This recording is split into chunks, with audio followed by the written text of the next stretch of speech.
Yes, sir. Oh, ready?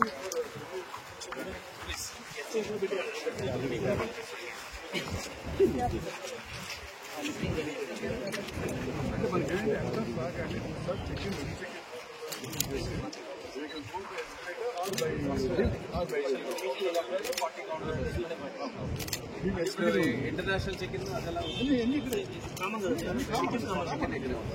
అంటే ఇక్కడ AC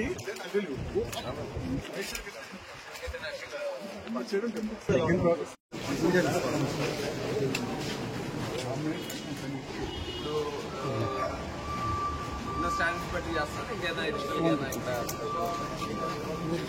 standards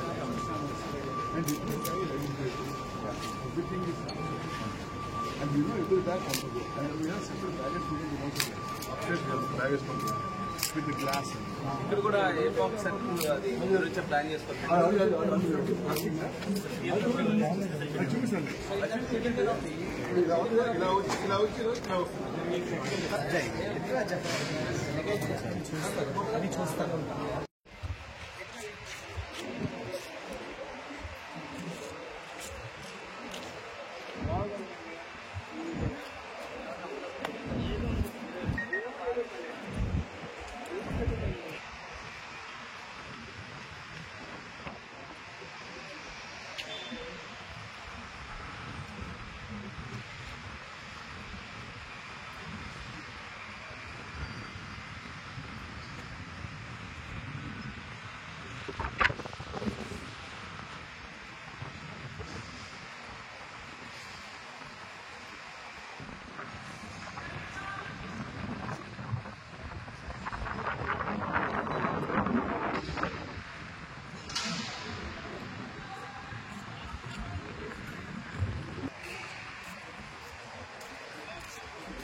కొంచెం అలా పెట్టుకున్నది కాదు ఆ ఇంట్లో మరి అలా చేయవలసి వచ్చింది.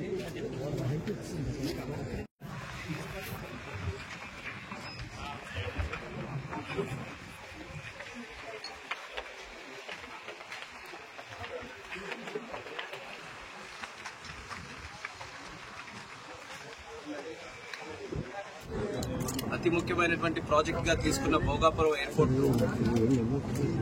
వీలైనంత త్వరగా కంప్లీట్ చేయాలన్న ఆలోచనతో రాష్ట్ర ముఖ్యమంత్రి వర్యులు చంద్రబాబు నాయుడు గారు ఇక్కడ ప్రత్యేకంగా రివ్యూ మీటింగ్ పెట్టి మా అందరికీ కూడా దశ నిర్దేశం చేయడం జరిగింది.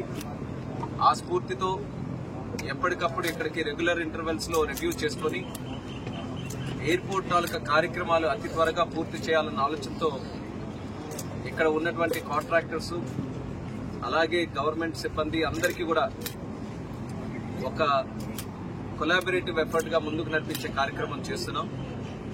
అయితే ఎవ్రీ మంత్ కూడా రివ్యూ చేయాలన్న ఆలోచనతో ప్రభుత్వం వచ్చిన తర్వాత ఒక 5 నెలలు కూడా కంటిన్యూస్ గా చేశాం.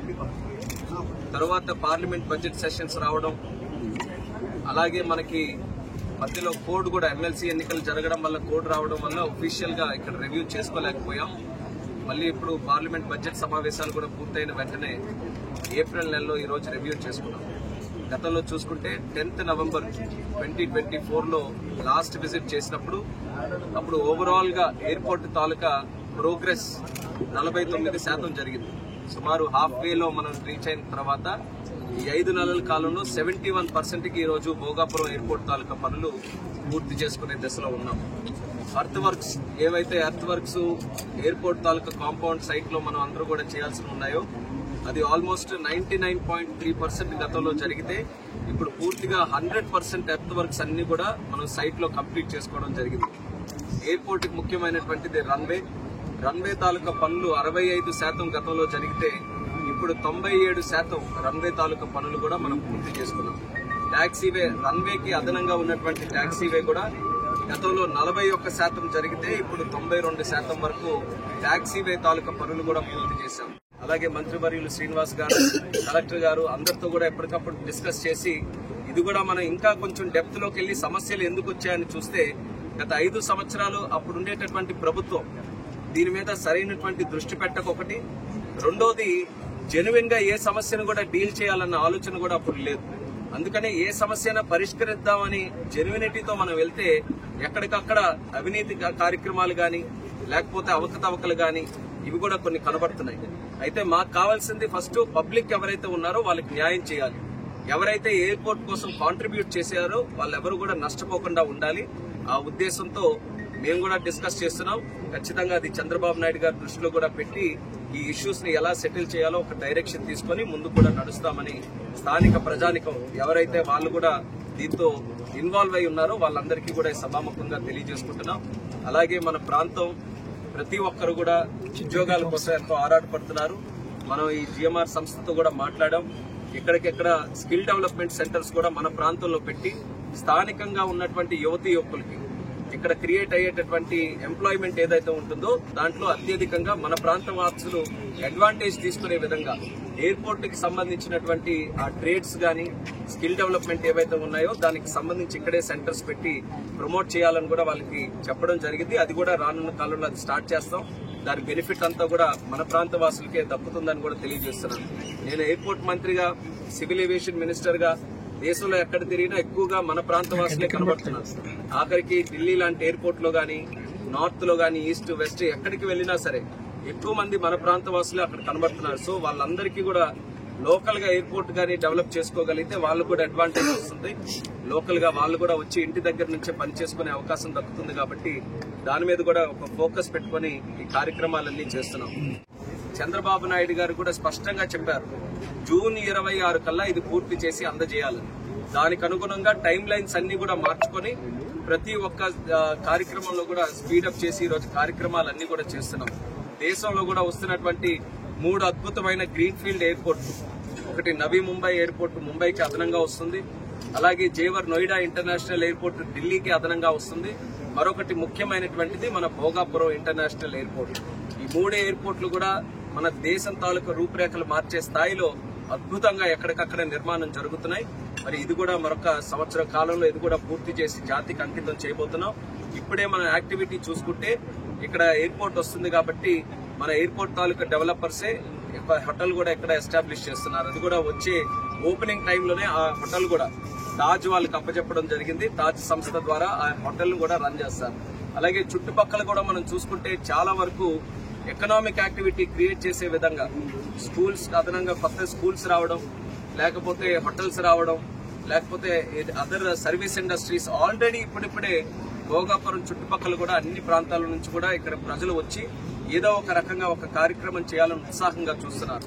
అక్కడ నుంచి మనం చూసుకుంటే ఖచ్చితంగా దాని తాలూకా బెనిఫిట్ కేవలం విజయనగరం, విశాఖపట్నం వరకే కాకుండా శ్రీకాకుళం జిల్లాకి కూడా వచ్చే విధంగా ఇక్కడ ఎయిర్పోర్ట్ ని భవిష్యత్తులో అన్ని రకాలుగా కూడా నిర్మిస్తామని సందర్భంగా తెలియజేసుకుంటున్నాం. యాక్చువల్ గా కల్చరల్ డిజైన్స్ కూడా ఉత్తరాంధ్రలో ఉన్నటువంటి మన ముగ్గులు గాని, మన తాలూకా కల్చర్ ట్రెడిషన్ అది కూడా ఉట్టిపడేలా ఇక్కడ ఇంటీరియర్స్ ను కూడా మనం డిజైన్ చేయడం జరుగుతుంది. అది కూడా చాలా చక్కగా ఒక ముందు చూపుతో మన తాలూకా ప్రాంతాన్ని ప్రతిబింబించేలా ఆ కార్యక్రమాన్ని కూడా ఇక్కడ చేయడం జరుగుతుంది. అలాగే ఇక్కడ ఎయిర్పోర్ట్ తాలూకా రన్వే లెంత్ 3.8 కిలోమీటర్స్ ఉంది.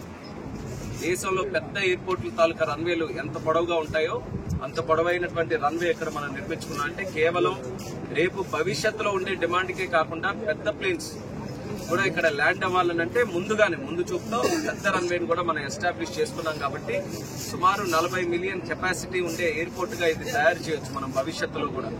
విశాఖపట్నంకి ఈ యొక్క ఉత్తరాంధ్ర ప్రాంతానికి ఒక 30 సంవత్సరాలు 40 సంవత్సరాల వరకు పూర్తిగా ఇక్కడ ఉండే డిమాండ్ ని కేటర్ చేసే విధంగా ఎయిర్పోర్టు మనకందరికీ కూడా ఉపయోగపడబోతుంది. వీలైనంత త్వరగా చేయాలనే ప్రయత్నంతో ఎప్పటికప్పుడు రివ్యూ మీటింగ్లు కూడా చేస్తున్నాం. చాలా సాటిస్ఫాక్టరీగా వాళ్ళు కూడా సహకరిస్తూ అన్ని కార్యక్రమాలు కూడా ముందుకు నడిపిస్తున్నారు. జిఎంఆర్ సంస్థ కూడా ప్రత్యేక అభినందనలు తెలియజేసుకుంటున్నాను.